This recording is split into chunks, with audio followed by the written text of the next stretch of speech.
Gas, জ্বালানি, বিদ্যুৎ সংকট সমাধানে সরকার ব্যর্থ হয়েছে। একদলীয় শাসন এবং আওয়ামী লীগকে প্রকারান্তরে রাজনীতিতে পুনর্বাসনের একটা ষড়যন্ত্র তাদের রাজনৈতিক হীন স্বার্থে তারা কিন্তু শুরু করেছে। অর্থমন্ত্রী যখনই তার মাথায় উঠতেছে এক এক জায়গায় চলে যাচ্ছে, সারাদিনের কোনো অভিজ্ঞতা খোঁজখবর নাই, এক এক জায়গায় গিয়ে এক এক সিদ্ধান্ত দিচ্ছেন, আর রোগী, হাসপাতাল কর্তৃপক্ষ, জনগণ ক্ষিপ্ত হয়ে উঠছে। আমরা জানি 5 বছরের জন্য নির্বাচিত একটা সরকারের মেয়াদ শেষ না হলে একটা সরকারের পুরো মেয়াদের উপরে মূল্যায়ন, পর্যালোচনা, সফলতা ব্যর্থতা মন্তব্য করা যায় না। কিন্তু একটা সরকারের 6 মাস অতিবাহিত হওয়া সেটা কম কথা নয়। সরকারের একটা বাজেট থাকে, একটা পরিকল্পনা থাকে, তার নির্বাচনী ইশতেহার থাকে, জনগণের কাছে একটা অঙ্গীকার থাকে। তার আলোকেই আমরা 6 মাসের কাজের একটা পর্যালোচনা আমরা করেছি এবং আমরা বিশ্বাস করি যে সরকারের কর্মকাণ্ডকে শুধু প্রতিশ্রুতির ভাষা দিয়ে নয়, বরং তার বাস্তব ফলাফল, রাজনৈতিক সদিচ্ছা এবং জনগণের প্রতি জবাবদিহিতার যে মানদণ্ডের ভিত্তিতে মূল্যায়ন করা দরকার, আমরা সেভাবেই কিছু বিষয় আমরা মূল্যায়ন জাতির সামনে আজকে আমরা তুলে ধরার ইনশাআল্লাহ চেষ্টা করব। প্রথম, সরকারের ব্যর্থতা এবং দুর্বলতার দিকগুলো আমি কয়েকটা পয়েন্ট আকারে আপনাদের খেদমতে পেশ করব জাতির সামনে। আর আমাদের সম্মানিত আমির জামাত, যিনি বাংলাদেশ জাতীয় সংসদের বিরোধী দলীয় নেতা ডক্টর শফিকুর রহমান, তিনি বাইরেও জনগণের কাছে বলেন, সংসদেও বারবার বলেছেন যে আমরা জাতীয় সংসদে একটি দায়িত্বশীল বিরোধী দলের ভূমিকা, গঠনমূলক ভূমিকা আমরা পালন করব। সেই কারণে সরকারের এই 6 মাসে সরকার পরিচালনায় ব্যর্থতা, দুর্বলতাগুলো যেমন আনব, দু একটা দিকে যদি একেবারেই নির্মোহভাবে কোথাও সরকারের কিছু হলেও সফলতার কোনো দিক থাকে, আমরা সেটাও বিশ্লেষণ করার চেষ্টা করেছি। তারও দু একটি কথা আপনাদের কাছে আমরা শেষের দিকে পেশ করব।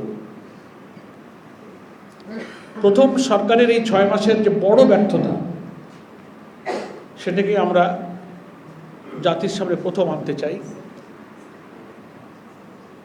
বিএনপি সরকার নির্বাচনের আগে নির্বাচনী জনসভাগুলোতে, নির্বাচনী ইশতেহারে বিদ্যমান রাষ্ট্র কাঠামো পরিবর্তন করে একটি নতুন রাষ্ট্র কাঠামো, সংবিধানের কাঠামোগত পরিবর্তনের মধ্য দিয়ে যে জুলাই সনদ আমরা সবাই স্বাক্ষর করেছিলাম, তার ভিত্তিতে যে গণভোট অনুষ্ঠিত হয়েছিল, সেই গণভোটের রায় কার্যকর তো করেইনি, বরং সেই গণভোটের প্রশ্নে সম্পূর্ণ নেতিবাচক ভূমিকায় সরকার অবস্থান নিয়েছে। এবং নির্বাচনের পরে গঠিত জাতীয় সংসদেই প্রথম অধিবেশনে বিস্ময়করভাবে এই গণভোটের ব্যাপারে সরকারি দলের পক্ষ থেকে যা বলা হয়, তাতে জাতি, দেশ এবং দুনিয়ায় বাংলাদেশের যারা নাগরিক, দেশপ্রেমিক মানুষ, তারা খুব বিস্মিত। সেই বিষয়টা আমাদের প্রথম। আপনারা সবাই জানেন যে 12ই ফেব্রুয়ারির একই দিনে জাতীয় নির্বাচন হয়েছে এবং গণভোট হয়েছে। এবং কিসের ভিত্তিতে হয়েছে? 2024-এর গণ অভ্যুত্থানের পরে সরকার, পার্লামেন্ট, প্রধানমন্ত্রী এগুলো ছিল না, 3 দিন সরকারই ছিল না। জনগণের অভিপ্রায় এবং আকাঙ্ক্ষার ভিত্তিতে যে অন্তর্বর্তীকালীন সরকার গঠিত হলো, তিনি প্রতিশ্রুতি দিয়েছিলেন যে একটা নিরপেক্ষ নির্বাচনের ব্যবস্থা করে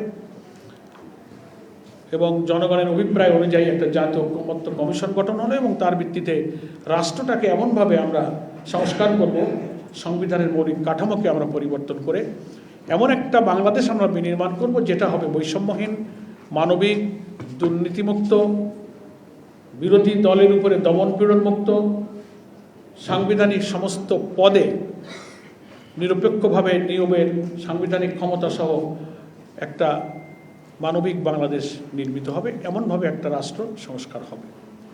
তার ভিত্তিতেই বিএনপি সহ ফ্যাসিবাদ বিরোধী আন্দোলনের সকল রাজনৈতিক দল আমরা সরকারের এই উদ্যোগে অর্থাৎ অন্তর্বর্তীকালীন সরকারের উদ্যোগের সাথে ছিলাম এবং 6টি সংস্কার কমিশন, তারপরে জাতীয় ঐকমত্য কমিশন, তারপরে জুলাই সনদ, তারপরে তার ভিত্তিতে গণভোট, এগুলো কিন্তু অনুষ্ঠিত হয়েছে। এর সাক্ষী সবাই। এবং এই গোটা প্রক্রিয়ার সাথে কিন্তু বিএনপি ছিল। এবং 13ই নভেম্বর 2025 সংবিধান সংস্কার যে আদেশটা হলো, প্রেসিডেন্সিয়াল অর্ডার, যেটাকে বলা হয় সংবিধান সংস্কার আদেশ, জুলাই জাতীয় সনদ বাস্তবায়ন আদেশ, এইটার ভিত্তিতেই একই দিনে 2টা ভোট হলো। গেজেটটা আপনারা সবাই দেখেছেন। একই দিনে জাতীয় ভোট এবং গণভোট হলো। বিএনপি এমপি হিসেবে শপথ নিল। ওই সংস্কার আদেশেই কিন্তু বলা আছে যিনি নির্বাচিত হবেন তিনি এমপি হিসেবে শপথ নেবেন, সংস্কার পরিষদের সদস্য হিসেবে শপথ নেবেন। সংস্কার পরিষদটা কি? ওই নির্বাচিত এমপিদেরকে একটা কনস্টিটিউয়েন্ট পাওয়ার দেওয়া হবে, একটা গাঠনিক ক্ষমতা দেওয়া হলো যারা সংবিধানের কাঠামোগত পরিবর্তন করবেন। 52 বছরের দীর্ঘকালের ফ্যাসিবাদী কাঠামোর মধ্যে গড়ে ওঠা যে সংবিধান, এটাকে বদলাতে গেলে গাঠনিক ক্ষমতা সম্পন্ন একটা ফোরাম, একটা কনস্টিটিউয়েন্ট ফোরাম প্রয়োজন। সেটি হচ্ছে সাংবিধানিক সংস্কার পরিষদ। জামাত ইসলামী সহ 11 দলের এমপিরা শপথ নিলেন, 2টা। বিএনপি শপথ নিলেন না। এবং পার্লামেন্টে যখন বিরোধী দলের পক্ষ থেকে প্রশ্ন করা হলো, প্রসঙ্গ তোলা হলো, ওনারা বললেন এটা সংবিধানে নাই। এমনকি গণভোট বাতিলের জন্য পার্লামেন্টে বিল নিয়ে আসা হলো, ওটাও সংবিধানে নাই। শপথও সংবিধানে নাই। সংস্কার পরিষদের রাষ্ট্রপতির আদেশ অবৈধ, এটা উনি দিতে পারেন না। এই সব প্রসঙ্গ তোলা হলো। আমরা বলছি যে সরকারের প্রথম 6 মাসের জনগণের সাথে দেওয়া বিশ্বাস ভঙ্গ করে সবচেয়ে চরম দ্বিচারিতা এবং ব্যর্থতা হচ্ছে জাতির সাথে দেওয়া ওয়াদাকে রক্ষা করতে না পারা। এবং এই প্রশ্ন তোলা হয়েছে, এই প্রশ্নের কোনো জবাব সরকার দিতে পারেনি। সেটা হচ্ছে যে আপনি যে জাতীয় ভোটটা মেনে নিয়ে আপনারা এমপি শপথ নিলেন, সরকার গঠন করলেন, প্রধানমন্ত্রী হলেন, পার্লামেন্ট হলো, সেটা কিসের ভিত্তিতে করলেন? গণভোট যদি অবৈধ হয়, সংবিধান সংস্কার পরিষদ যদি অবৈধ হয়, তাহলে এটাও তো অবৈধ। কারণ একটাই প্রেসিডেন্সিয়াল অর্ডারের ভিত্তিতে আপনার জাতীয় ভোটটাও হয়েছে, গণভোটটা হয়েছে। আমাদের আমিরে জামাত পার্লামেন্টে উদাহরণ দিয়ে বলেছেন, একই হাঁড়ির তরকারি গোশ রান্না হলো, গোশটা খাইলেন, ঝোলটা খাইলেন না।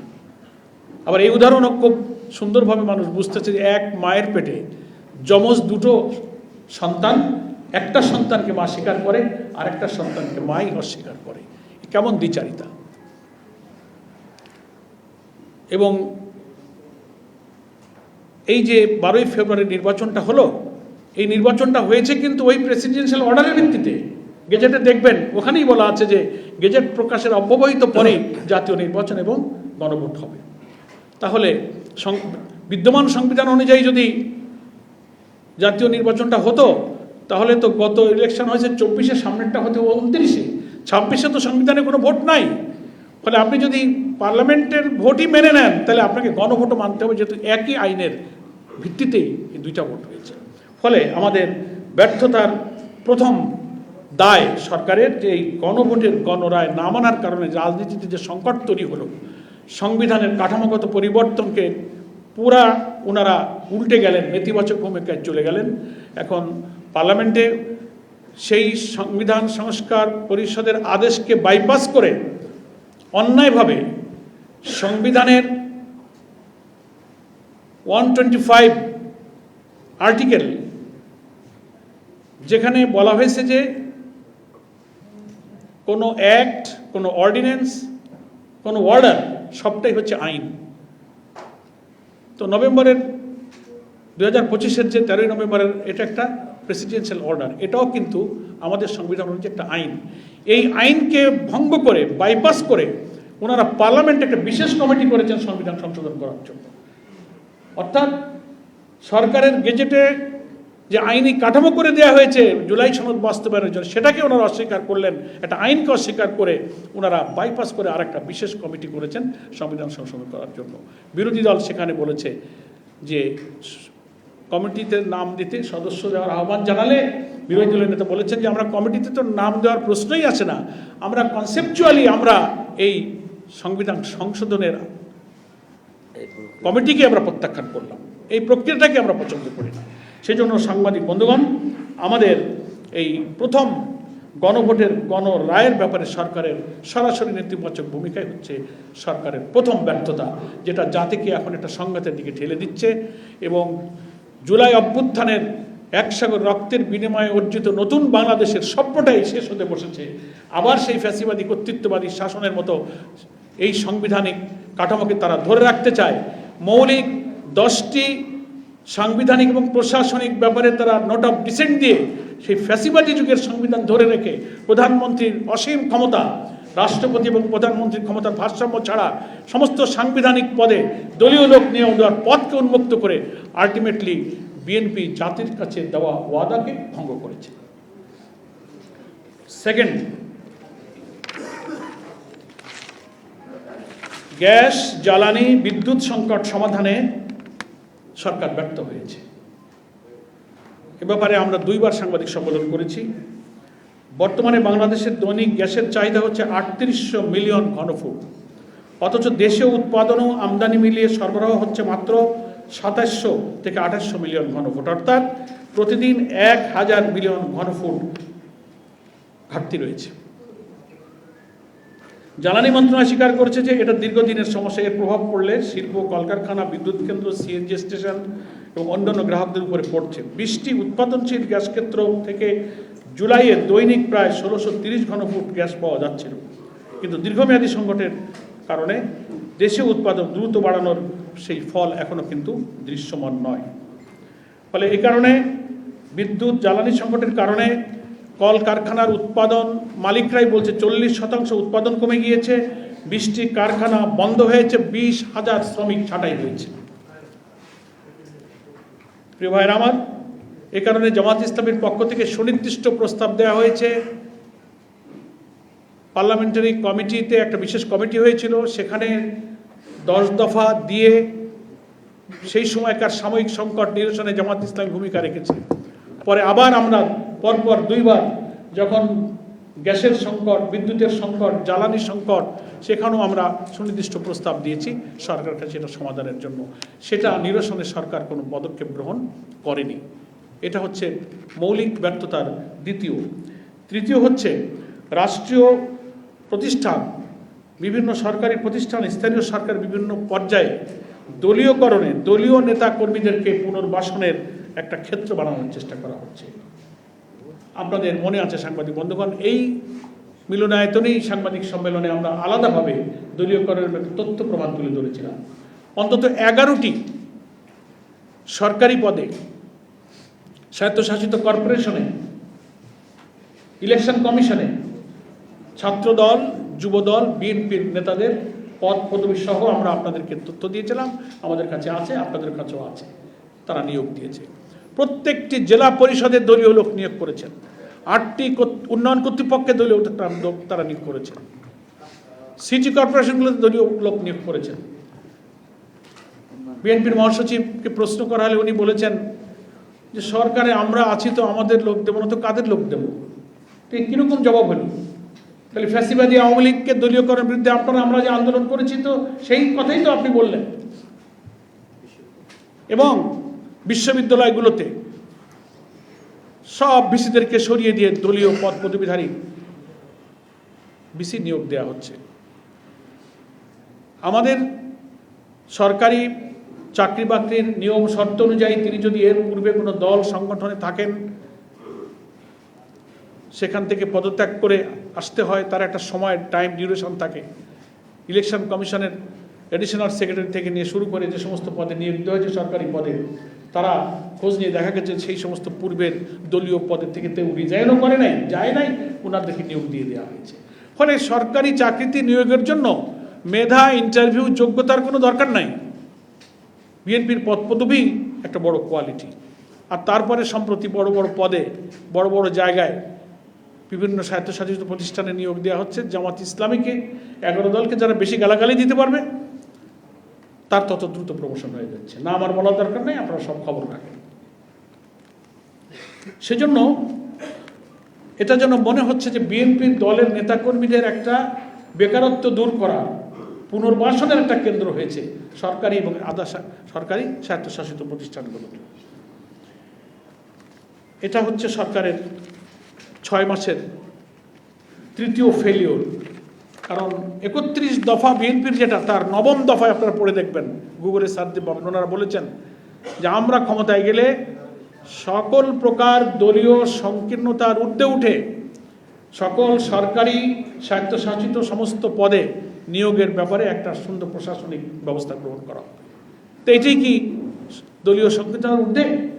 দিব্যি প্রকাশিত সকল জাতীয় পত্রিকায় ছবি সহিত, আমাদের কাছে ছবি আছে, কে কোন পদে আছে, কাকে বিএনপির কোন পদে নিয়োগ দেওয়া হয়েছে। আপনাদের কাছে আমরা আগে একদিন সাপ্লাই দিয়েছি, আজকে আপনারা এখান থেকে নিতে পারবেন, বলেছি, এখানে আছে। তো এটা আমি মনে করি সরকারের বড় ব্যর্থতা। এখান থেকে সরে আসতে পারছেন না, বরং যুক্তি দিচ্ছেন যে আমরা ক্ষমতায় আছি তো আমরা কি করব।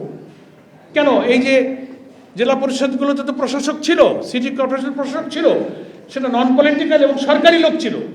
আপনি ইলেকটেড গভর্নমেন্ট, আপনি প্রয়োজন হলে আবার ইলেকশন দিয়ে দিতেন, নির্বাচিতরা আসতো, কিন্তু তাকে সরিয়ে দিয়ে আপনি দলীয় লোক দিলেন কেন? এতেই তো মনে হয় যে আসলে আপনি দলীয়করণই করতে চেয়েছেন। না, এমন না যে সেখানে কোনো প্রশাসক নাই, এখনই একটা প্রশাসক দিতে হবে, যে কারণে দিতে হয়। প্রশাসক সব জায়গায় ছিল এবং সরকারি প্রতিনিধি সেখানে ছিল। চতুর্থ হচ্ছে আইন শৃঙ্খলা পরিস্থিতির অবনতি এত পরিমাণ হয়েছে যে সরকার আইন শৃঙ্খলাকে অগ্রাধিকার দেওয়ার কথা বলেছিল, কিন্তু দেখা যাচ্ছে ট্রান্সপারেন্সি ইন্টারন্যাশনাল সহ বিভিন্ন সংস্থার পর্যবেক্ষণে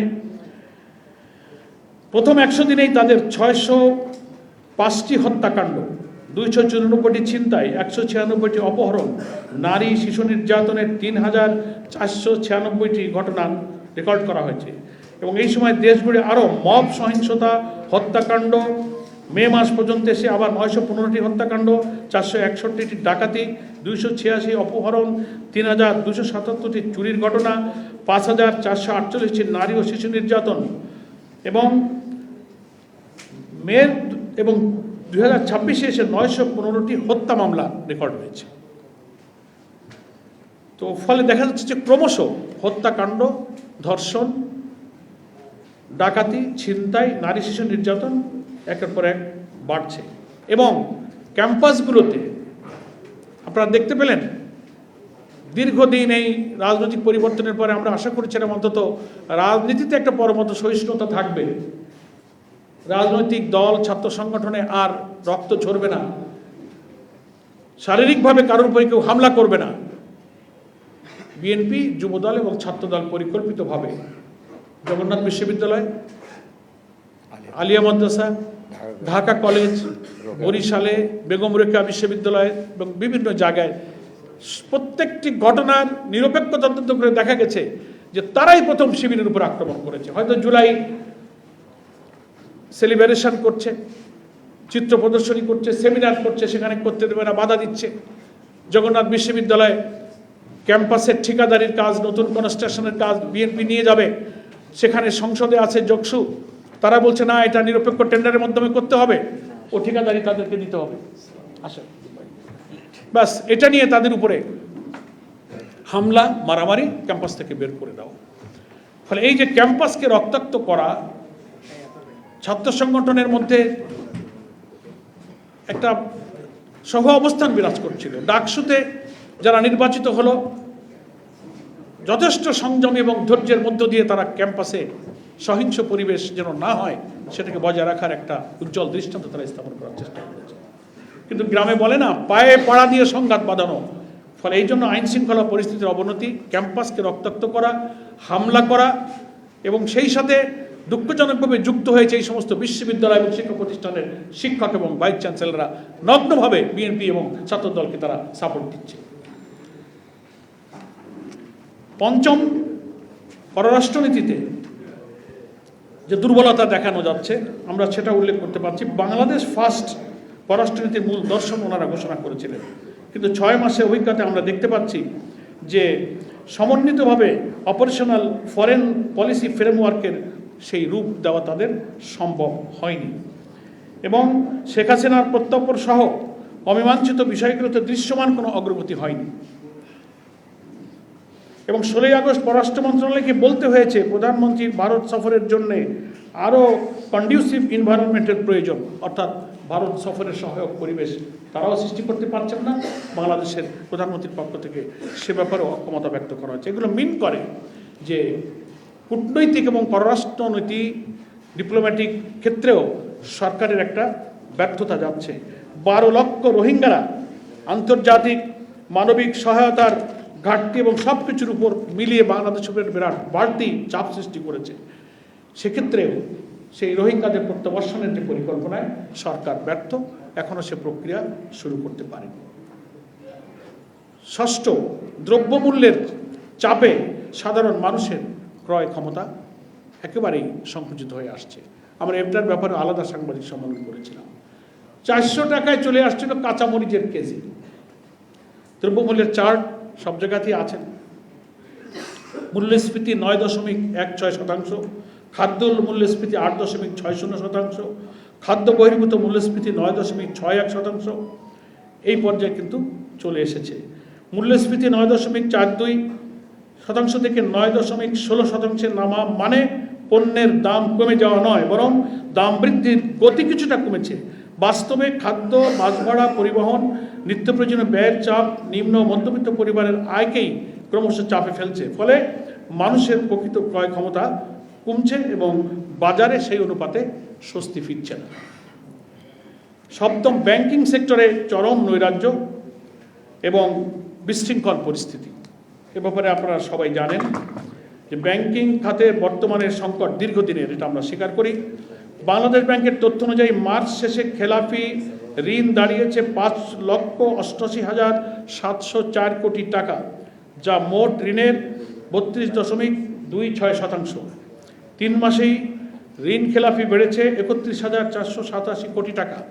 কিন্তু সরকারের প্রথম 6 মাসেও খেলাপি ঋণ, দুর্বল ব্যাংকের তারল্য সংকট, আমানতকারীদের আস্থাহীনতা ও উচ্চ সুদের চাপ থেকে বের হওয়ার দৃশ্যমান কোনো অগ্রগতি লক্ষণীয় নয়। একই সঙ্গে বেসরকারি খাতে ঋণ প্রবাহ দুর্বল এবং মূলধনী যন্ত্রপাতির এলসি খোলা আগের বছরের তুলনায় 20 থেকে 30% কমে গিয়েছে। ফলে নতুন বিনিয়োগ ও কর্মসংস্থান উদ্বেগজনক। এছাড়া ইসলামী ব্যাংক নিয়ে তো যা হয়েছে, অযাচিত হস্তক্ষেপ সরকারের, সরকার দলীয় হস্তক্ষেপের কারণে ব্যাংকিং খাত আরও অস্থিতিশীল হয়ে উঠেছে। এবং আপনারা সম্প্রতি জানেন যে ইসলামী ব্যাংক ডাকাতির যে বড় ডাকাত, সেই ডাকাতকে বাঁচানোর জন্য ষড়যন্ত্র হিসেবে বাংলাদেশ ব্যাংকের গভর্নর জোর করে নির্দেশ দিয়ে ব্যাংক কর্তৃপক্ষের নিয়োগকৃত আইনজীবীকে পরিবর্তন করতে বাধ্য করা হয়েছে। নেক্সট, গুম প্রতিরোধ আইন। পার্লামেন্টে অন্তর্বর্তীকালীন সরকারের যে জারি করা গুম, মানবাধিকার যে সমস্ত অর্ডিন্যান্সগুলো ছিল সব আপনারা দেখছেন, এগুলো সব বাতিল করে। এবং স্বরাষ্ট্রমন্ত্রী ব্যাখ্যা দিচ্ছেন যে আমরা এটাকে নতুন করে আইন প্রণয়ন করব এবং একটা বিধানের মধ্য দিয়ে নিয়ে আসব। অর্থাৎ হচ্ছে কি, এটাকে পুলিশের হাতে আওতায় আবার নিয়ে যাওয়া হয়েছে। কিন্তু কমিশন থাকলে, নিরপেক্ষভাবে একটা ব্যক্তি যখন গুম হয়ে যায়, তার তদন্ত, তার নিরপেক্ষ এবং সব কিছুর ব্যাপারে কিন্তু একটা ইনসাফপূর্ণ একটা ব্যবস্থা তার ব্যাপারে ওই গুম কমিশনের মধ্যে ছিল। এটা বাতিল করার মধ্য দিয়ে হয়েছে কি, যে যারাই গুম করবে তারাই তদন্ত করবে, পুলিশের হাতে চলে গেল। এ ব্যাপারে যে কথা বলে ওনারা নতুন আইনের যে উদ্যোগ নিচ্ছেন, এটা সরকারি দলের পক্ষ থেকে বিরোধী দলের উপরে অত্যাচার, নির্যাতন এবং গুমের মাত্রা কিন্তু আরও বৃদ্ধি পাবে। আরও কয়েকটি বিষয় আপনাদের কাছে আমি পেশ করছি। কৃষি খাতে খুব চরম অবস্থা গত 6 মাসে। সেখানে সারা দেশে সার নিয়ে হাহাকার দেখা দিয়েছে। কৃষক সরকার নির্ধারিত দামের 2 থেকে 3 গুণ দাম বৃদ্ধি দিয়ে সার কিনতে হচ্ছে, সার পাচ্ছে না। এবং নানা সিন্ডিকেট করে এক শ্রেণীর লোক এই সারের ক্রাইসিস তৈরি করছে এবং মূল্য বাড়িয়ে দিয়েছে। নতুন নীতিমালা করার কারণে পুরাতন ডিলার ও খুচরা বিক্রেতারা তাদের ডিলারশিপ হারানোর আশঙ্কা করছেন। তাদের ধারণা, সারের ডিলারশিপ ও খুচরা বিক্রয় এই দলীয়করণ করা হচ্ছে। এবং সামনে ধানের আমন মৌসুম, এ সময় সার না পাওয়া গেলে সারা দেশে আরও অস্থিরতা তৈরি হবে। এছাড়া সরকার সারের ভর্তুকি কমানোর যে পরিকল্পনা করছে তা কৃষি ও কৃষকদের জন্য মারাত্মক ক্ষতির কারণ হতে পারে। ধানের দাম পাচ্ছে না কৃষক। বিগত বড় মৌসুমে সরকার প্রতিমণ ধানের দাম 1440 টাকা নির্ধারণ করলেও কৃষকরা প্রতিমণ ধান 1050 টাকা থেকে 1100 টাকাও বিক্রি করতে বাধ্য হয়েছে, যা ঘোষিত সরকারি দামের তুলনায় অনেক কম। এক মণ ধানে একজন শ্রমিকের উৎপাদন খরচও কিন্তু ওঠে নাই। হাওড় অঞ্চলে ভারী বর্ষণ, পাহাড়ি ঢলে বিভিন্ন উপজেলায় হাজার হাজার হেক্টর জমির বোরো ধান কিন্তু তলিয়ে গেছে, যার ক্ষতির পরিমাণ প্রায় 400 কোটি টাকা। এইসব এলাকায় ধানের মূল্য ন্যায্য মূল্য না পাওয়ার কারণে কৃষকরা বিরাট সংকটের মধ্যে পড়েছে। ফলে দেখা যাচ্ছে যে এর মধ্যে আবার ফ্যামিলি কার্ড বিতরণ আর কৃষক কার্ডের নামে যে অনিয়ম, সুপারভাইজার নিয়োগ করা, আর কারা এটা যাচাই বাছাই করবে? বাংলাদেশের সরকারের দৃষ্টিতে বিরোধী দলের কোনো লোক, কৃষক, সাধারণ মানুষ পাওয়ার উপযুক্ত কেউ আছে বলে তো মনে হয় না। সব দলীয় লোকরা সিন্ডিকেট করে উপজেলা লেভেলে সরকারের নির্বাচিত এমপি যারা, তারা এগুলো লুটপাট করে নিচ্ছে। কে যাচাই বাছাই করবে? কে এইটা সুপারভাইজ করবে? এই কমিটি আর এই যাচাই বাছাইকারী নিয়োগ করা নিয়েই দলের মধ্যে নিজেদের মধ্যে মারামারি হইতেছে। অনেকগুলো ইউনো অফিস অ্যাটাক হয়েছে, নিজেরা মারামারি করেছে। ফলে এই ফ্যামিলি কার্ড, কৃষক কার্ড, এটা হয়েছে আমাদের সাধারণ দরিদ্র মানুষের জন্য আরেকটা বিড়ম্বনার বিষয়। এরপরে হচ্ছে আমাদের শিক্ষক এবং শিক্ষা সম্পর্কে সরকারের যে চরম ব্যর্থতা, সেটাও আপনাদের কাছে পেশ করে। আপনারা জানেন যে শিক্ষা প্রতিষ্ঠানে এনটিআরসির বদলে ম্যানেজিং কমিটি বা গভর্নরের মাধ্যমে শিক্ষক নিয়োগের সুযোগ সৃষ্টি করার জন্য সরকার মাঝখানে সিদ্ধান্ত নিয়ে পদক্ষেপ নিতে যাচ্ছিল। সারা দেশে ফুঁসে উঠেছে শিক্ষকরা, সমস্ত মহল থেকে ছাত্র শিক্ষক বিক্ষোভ করেছে। এখন ওনারা থামছেন, ষড়যন্ত্র কিন্তু শেষ হয়নি। এমপিওভুক্ত শিক্ষকরা রাজনীতি করতে পারবে না।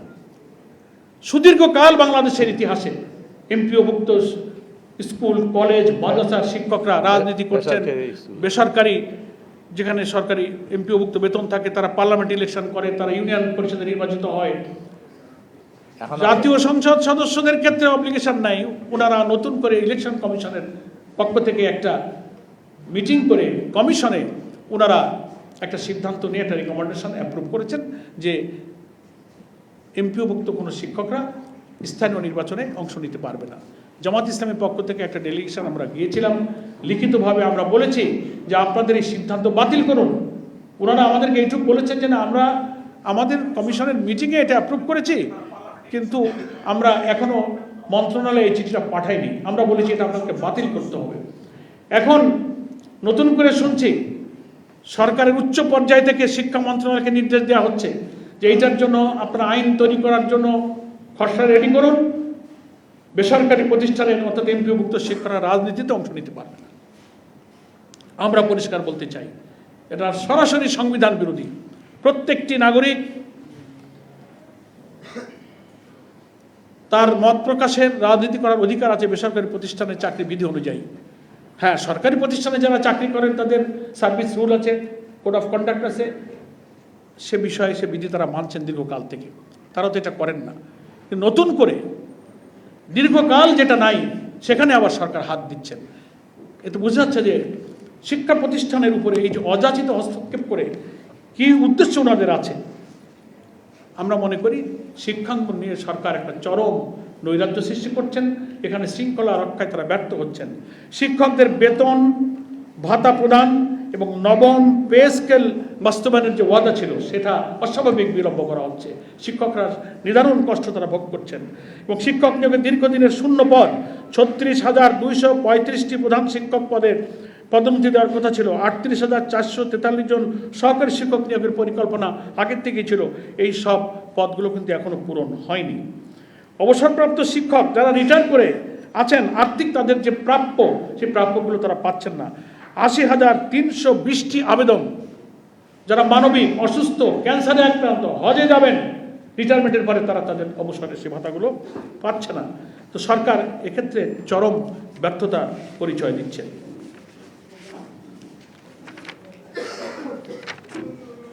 স্বাস্থ্য খাতের যে কি নৈরাজ্যের কথা তো সব টের পাচ্ছেন। স্বাস্থ্যমন্ত্রী যখনই তার মাথায় উঠতেছে এক এক জায়গায় চলে যাচ্ছে, সারাদিনের কোনো অভিজ্ঞতা খোঁজখবর নাই,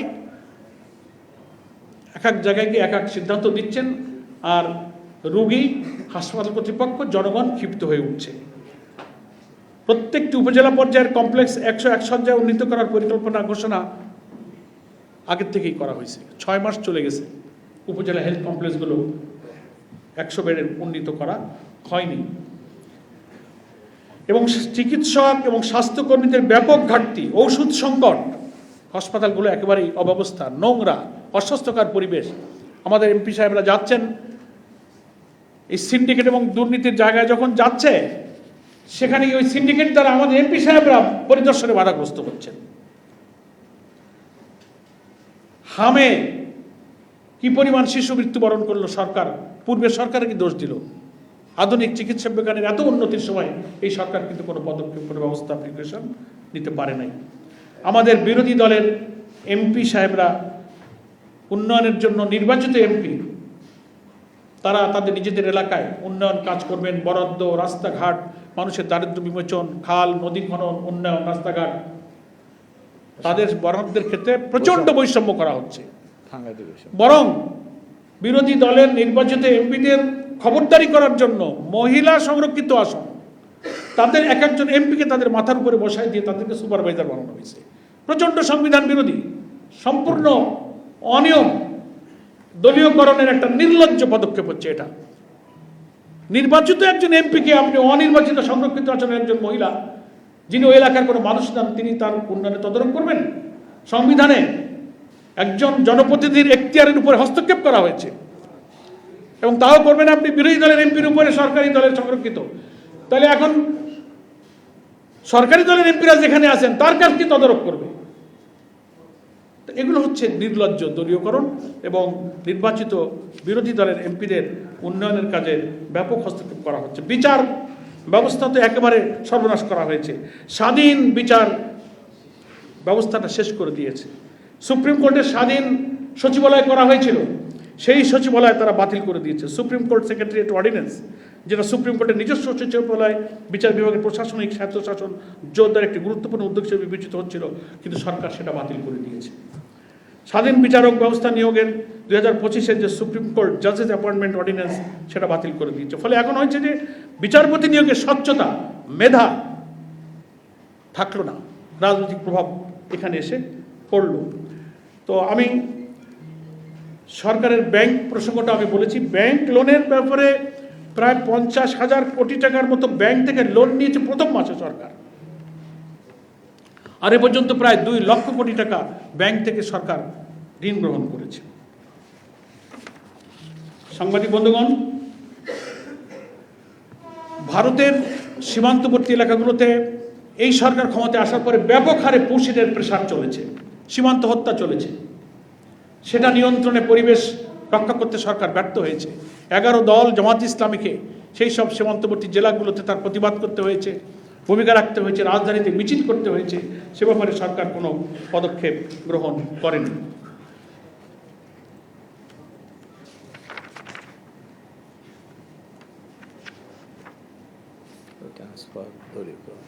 হ্যাঁ, আমি দলীয়করণের ব্যাপারে তো আপনাদের কাছে তথ্য দিয়েছি, এবং ওর সাথে তো এটাও যুক্ত যে যারা যারা সৎ অফিসার ছিলেন সরকারের বিবেচনায়, যিনি তাদের দলীয় লোক মনে করেন না অথচ সৎ মানুষ, তাদেরকে দেদারছে ওএসডি ট্রান্সফার, বদলি, ডিমোশন, প্রাপ্য প্রমোশন, ডিউ প্রমোশন তাদেরকে দিচ্ছে না, চরমভাবে ডিপ্রাইভ করা হচ্ছে। সেজন্য বেছে বেছে তাদের দলীয় লোকদেরকে সামনে এনে, এবং দেখা যাচ্ছে যে এখন ফ্যাসিবাদী আওয়ামী লীগের বড় বড় আমলা সচিবালয় যারা, তাদের সংখ্যা এখন ক্রমশ ঘুরতে গেলে দেখা যায় যেখানে সেখানে তারা কিন্তু নিয়োগ পাচ্ছেন, তারা প্রমোটেড হচ্ছেন, এবং বর্তমান সরকারের প্রশ্রয়ে তারা কিন্তু সব জায়গাতে আবার নিজেরা মাথা উঁচু করে তারা দাঁড়িয়ে যাচ্ছেন। এবং গত 15ই আগস্টে তাদের শোক দিবসের কর্মসূচি পালন আগের বছরের চেয়ে বিভিন্ন জায়গায় সরকারি প্রশ্রয়, সুপ্রিম কোর্ট, হাইকোর্ট অঙ্গন থেকে শুরু করে বড় বড় জায়গায় তারা যেভাবে বিচরণ করছেন, তাতে বোঝা যাচ্ছে যে একদলীয় শাসন এবং আওয়ামী লীগকে প্রকারান্তরে রাজনীতিতে পুনর্বাসনের একটা ষড়যন্ত্র তাদের রাজনৈতিক হীন স্বার্থে তারা কিন্তু শুরু করেছে।